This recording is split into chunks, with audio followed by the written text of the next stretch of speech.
Good morning, Joy. Today, I thought we'd discuss something exciting, the art of telling stories and narrating events. Have you ever thought about what makes a story captivating? Good morning, sir. Yes, I've always been curious about that. I think characters and their reactions play a big role, right? Exactly. A story becomes engaging when the audience can connect with the characters and their emotions. Let's start with the basics. Joy, can you tell me the difference between telling a story and simply describing an event? Telling a story involves creating a connection with the audience by adding emotions, actions, and reactions. Describing an event is more about stating facts. Is that correct? Spot on. In storytelling, it's all about bringing events to life. For instance, instead of saying, "It was a stormy night," you could say, "Lightning streaked across the sky as the wind howled through the trees, sending chills down Sarah's spine." What's your reaction to that? That sounds so vivid. It feels like I'm right there with Sarah.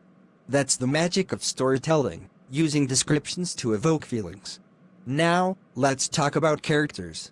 Why do you think highlighting names and character reactions is important? It makes the story relatable and memorable. When you know a character's name, like Sarah, it's easier to imagine her. And reactions show how the events affect her, adding depth. Well said. Let's practice. Imagine you're narrating an event where a young boy named Arjun rescues a stray puppy from a storm. How would you begin? As thunder roared above, Arjun's heart raced. He spotted a small, shivering puppy huddled under a bench. Without thinking twice, he dashed through the rain, his shawl bag shielding the tiny creature. Excellent, Joy. Notice how you included Arjun's emotions and actions.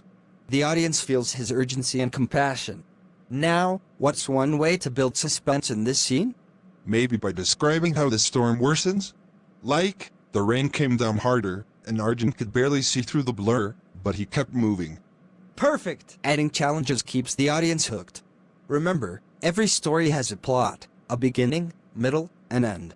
Start with setting the scene, introduce a problem, and then show how the characters overcome it. Got it, sir. So, storytelling is really about making the audience feel like they're part of the journey, right? Exactly, Joy. You're a natural storyteller. Keep practicing, and you'll master this art in no time. Thank you, sir. I'm going to work on a story tonight and share it with you tomorrow.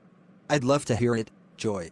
Remember, every great storyteller started with a single tale. Keep writing.